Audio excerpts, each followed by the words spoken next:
Harga kebutuhan pokok kembali terpantau mengalami kenaikan. Kali ini giliran harga telur ayam yang melonjak hingga mencapai Rp58.000 per karpetnya.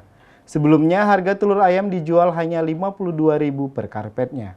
Pada Kamis 18 Mei 2023, harga telur terpantau mengalami kenaikan. Saat ini di pasar tradisional Lubuk Linggau, harga telur ayam yang biasanya dijual Rp52.000 per karpetnya, kini menjadi Rp56.000 sampai Rp58.000 per karpetnya. Naik harga telur sekarang, minat pembeli masyarakat menurun drastis. Pedagang telur Junaidi mengatakan, untuk telur yang biasa dia menjual dengan harga Rp56.000 per satu karpetnya, dan untuk telur ayam jumbo harganya bisa mencapai Rp58.000 per karpetnya. Ia pun menyampaikan minat beli masyarakat lemah. Biasanya dalam satu hari dia dapat menghabiskan 100 karpet telur, tetapi sekarang hanya terjual 30 karpet telur per harinya.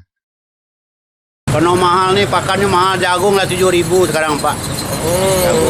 Jagung lah mahalnya Pak. Itu yang kita jual itu jumbo atau standar atau gimana Pak? Oh itu macam-macam nih Pak. Ada telur ramban namanya. Ramban itu kebatan untuk toko-toko tuh. Harganya dibagi sekarang 54 Pak, 53 Pak. Kalau yang telur yang biasa itu 56, kalau jumbo itu 58 sekarang. Oh, jumbo 58. Kalau yang paling murah apa tadi?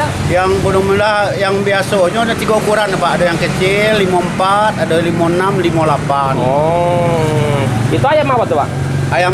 Ayam merah Pak, ayam petelok dari Padang teloknya kalau. Oh, di Padang ya. Dari Lintau Pak. Itu kalau misalkan di pasaran ini kalau mahal ini gimana Pak? Daya beli masyarakat Pak? Lemah Pak. Biasanya laku 100 karpet per hari, sekarang cuma tinggal 30 karpet lagi Pak. Oh, agak kurang Pak ya? Iya, menurun drastis menurun Pak. Itu sebabnya ngapa lah Pak? Ipal Wabarodi melaporkan.